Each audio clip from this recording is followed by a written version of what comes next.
The PS5 reveal event finally happened. We finally got to see some gameplay. We finally got to actually see the PS5. And there were a lot of great things that they talked about in this conference, but there were some things that they didn't give us answers to. Some of which we knew the answers, some of which we're speculating.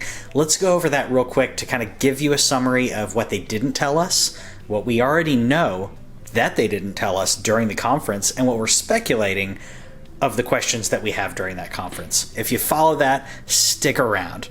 The big question on everyone's mind, how much is this console? So we did see Play Asia put out pre-orders for $700 American, for $700 US American monies, but that's not confirmed. So they may adjust that. Some of us got pre-orders. I didn't, but Owen did. Some people locked in those pre-orders for the PlayStation at $700. That does not mean it's $700. We're still sticking with our current predictions on pricing, but let's go into the slight differences there. The digital versus disc traditional console. They showed both of them, but they didn't talk about the price difference. We're assuming there's going to be a price difference. Some are speculating $50 to $100 less for a console that has no disk drive. Now, if it does not have a disk drive, that means that any of your PS4 games that you have a disc currently for, you're not going to get on the PS5. And the other assumption that's happening in here, which again they did not discuss, was what about backwards compatibility to other PlayStations? We did not hear about backwards compatibility in this conference. We did hear that PS4 is going to be backwards compatible. We didn't hear anything about PS1, PS2, PS3. Some people are speculating, because we didn't hear about a confirmation of those backwards compatibility elements, and because there is a version without a disc, that they are not going to be backwards compatible for PS3 games, PS2 games. I'm still waiting to hear confirmation on this from Sony, obviously, but I feel like we're not going to get the dream of PS3 backwards compatibility. We may end up seeing some PS1, PS2, but it's not looking like PlayStation is going to follow after Xbox in regards to backwards compatibility the way that Xbox did on the Xbox One. My assumption is that we're not going to see this. We would like to see being able to put in a PS3 game into the traditional PS5 and being able to play it through emulation, or maybe through the Xbox style authentication of the disc and then downloading the game to be able to play on your PS5 in a installed instance. I'm hoping for that still, but we haven't gotten confirmation. Some people believe with a console without a disc drive that we're not going to see this. Verdict is still out, but could be telling. The hard drive sizes. They didn't mention this but in the conference, but they did mention previously the PS5 has an NVMe solid-state hard drive. It is an 825 gigabyte hard drive, not a terabyte. We're waiting to see additional peripherals, additional hard drives, or hard drive upgrades that would be applicable. Sony hasn't announced these yet, but it still sounds like both of these consoles will have the 825 gig that they'd previously announced. Now, if the digital version has an upgraded hard drive to a 2 terabyte, I would expect them to be the exact same price. And that's fine. In fact, I think it's a good deal. If you're getting a digital-only version, to be able to install more games, I think is a great idea. It's not needed. I still think that these are both going to be the same hard drive size, and I think there's going to be a price difference. But obviously, we're still waiting for that confirmation. There were tons of games that were announced, and the question is, which ones of these games are exclusives to PlayStation 4 or PlayStation 5? And running through the list real quick, we know that Horizon Forbidden West is going to be a Sony exclusive. We didn't get confirmation on PS5. I'm assuming this is a PS5 exclusive. Marvel's Spider-Man Miles Morales, they said was PS5. I'm still thinking this may launch also on PS4. Gran Turismo 7, definitely going to be PS5 exclusive. Ratchet and Clank Rift Apart, PS5 exclusive. Demon's Souls, did not confirm, but I'm assuming, again, PS5 exclusive. Project Athia, Returnal, Sackboy Big Adventure, Astro's Playroom, Destruction All-Stars, and Godfall, all exclusive. That is a huge lineup. That's a great lineup for exclusives. Next question, though, Which ones are available at launch? Which ones are available during launch, the launch window, that is? Maybe not immediately, but during the launch window. During the launch window, we're talking Spider-Man Miles Morales, Gran Turismo 7, Ratchet and Clank Rift Apart, Kena Bridge of Spiritu, Oddworld Soulstorm, Godfall, Astro's Playroom. Assumed it's going to be during launch window. It is going to be on every PS5. I think it's going to be free as well. NBA 2K21. There's a chance this is going to be on PS4 as well, so let's take that with a grain of salt. And finally, Deathloop. That's a huge lineup for games that are exclusive right off the bat, in comparison to Xbox not having exclusives for, again, a year and a half. The year and a half of games for Xbox is going to be Xbox Series X and Xbox One, because they don't want to cannibalize the Xbox One player base. Sony's basically betting, we think we're going to have some people upgrade, so we'll put some good stuff on the PS5 as well. Still didn't get confirmation. They said these are PS5 exclusive. I would not doubt that some of these bleed into a PS4 version. We'll see.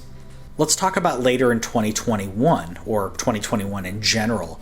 2021, we're going to have GTA 5, Stray, Sackboy's Big Adventure, Goodbye Volcano High, Ghostwire Tokyo, Solar Ash, Hitman 3, Destruction All-Stars, a Demon's Souls remake, Resident Evil Village, Horizon Forbidden West, as we mentioned, and Stray. I still think that Horizon Forbidden West may get within the launch window. They said 2021. I have a feeling that they may try to rush it out. I don't know. I think this would be a wise bet for them to put into the launch window if they can. Maybe Christmas Day or something like that would be amazing if they can pull it off. Again, we don't want them to rush. Some of these listed are cross-platform, but we just want to talk about, well, what they announced, what was available, and when it's available. Some of those are cross-platform, as we mentioned, GTA 5. We mentioned Goodbye Volcano High. So either way, still a good lineup for PlayStation 5. Now we get into the unknown. These are games that they announced that either have no date, or the date is really far out there. Project Athia and Returnal both didn't get a release date. Neither did Bug Snacks or Little Devil Inside. Interesting thing on Little Devil Inside, this was a Kickstarter from 2015 that did not say during the Kickstarter that it was going to be PlayStation exclusive. It didn't say anything about exclusivity. This is on Windows, PS4, and PS5, but not Xbox. So there's some type of console exclusivity there. A little interesting. We also got Pragmata, which is 2022. So we're already talking about games that are way out. We're talking a year and a half from now, if not 2 years from now. Either way, I like the look into the future that they gave us. I would like a little bit more, but still, we got some really good games that were announced, and the fact that we're talking about 2022 games, I think is pretty cool. In regards to the Spider-Man game, they had some ambiguity here. Some people were saying, is this a full game? Is this a DLC? What are we talking about here? This is going to be a standalone. We did get confirmation it's going to be a standalone, much like The Last of Us standalone, which we got. You could have as a quasi DLC, if you want to call it DLC. It's additional content that does not require you to have the original full AAA game. I'm going to bet that this is going to be $20 to $30, and it's going to be 8 to 10 hours of gameplay, as opposed to the PS4 Spider-Man, which was considerably longer, but this is supposed to be a standalone side thing. If it's a tight story, I'm fine with 8 to 10 hours of playing as Miles. I think this, again, proves that Miles is a viable and marketable IP and marketable character, so I would not doubt that the next full game, because this isn't technically a full AAA, the next full game we get to see both Miles and Peter, maybe some Spider-Gwen. We'll see. Godfall, they didn't confirm on here, but we knew from previous announcements that Godfall is going to be an always online hack and slash looter shooter. So, or not looter shooter, it's a looter slasher, if you will. Much like Destiny. So think Destiny mixed with melee combat instead of shooting.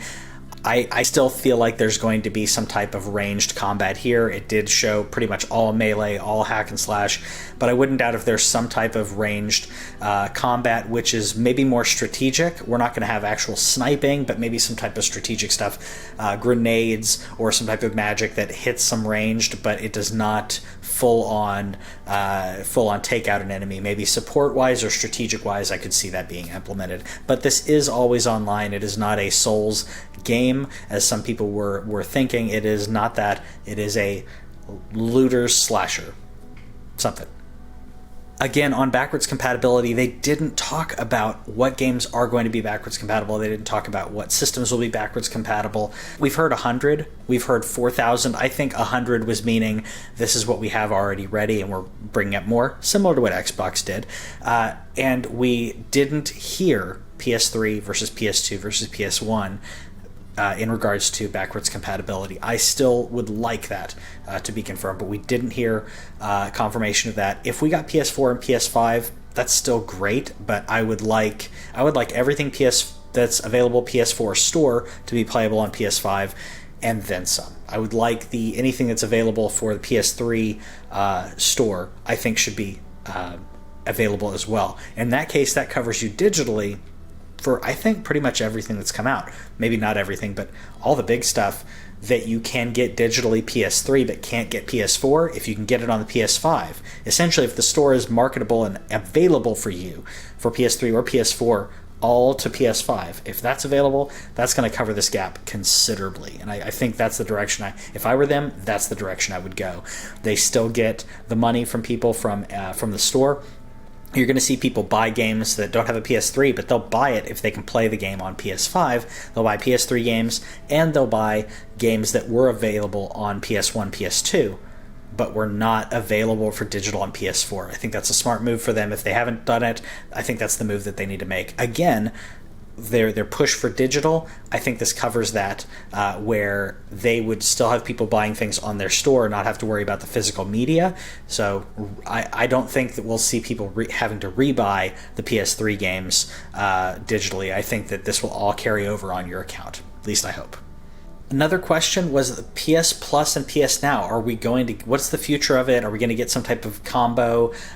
What's the extent of the backwards compatibility on that? Again, I would like to see anything that's available on PS5.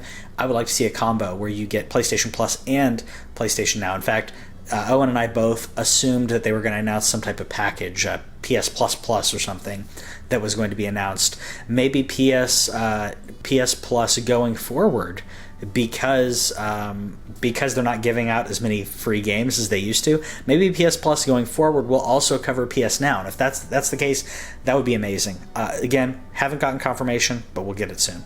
One other question that a lot of people have, because they didn't show the back of that console, and this is very telling that they didn't show the back, is there going to be a PlayStation 5 VR at or near launch? They haven't announced it at all. They haven't said anything about PlayStation 5 VR, but if they show the back of that console, there's a chance that there is a port specifically for VR, reserved for that PlayStation VR, and if we see the back of the console, we will know. A lot of the games with PlayStation VR did very well. PlayStation VR was the outright winner when it comes to the amount of sales of VR units for the longest time. And with new games like Star Wars Squadron that just got announced, having a PlayStation 5 VR would be amazing. And if they have it as PlayStation 5 VR, I want it without any cables. I think they can do it. We have the technology now. It may be a little bit more expensive. I would ballpark it at $300, but a PlayStation 5 VR at or around launch would be a killer app if it was wireless. One of the other questions that at least in my mind, was on the PS5 headset. I'm wondering, is this Bluetooth or is it proprietary? If it is Bluetooth, does that mean that we can Bluetooth other Bluetooth headsets to the PS5 without a dongle? Because right now you need a Bluetooth dongle to pair, even though your controllers are Bluetooth. It's madness. It's madness, and I hope the PS5 will do away with this. That's one of my wishes, at least. So let us know in the comments what you thought about that conference. Did you have other questions that weren't answered in the conference and I didn't answer or speculate on here? Let me know in the comments, and we'll definitely talk about them. See you later.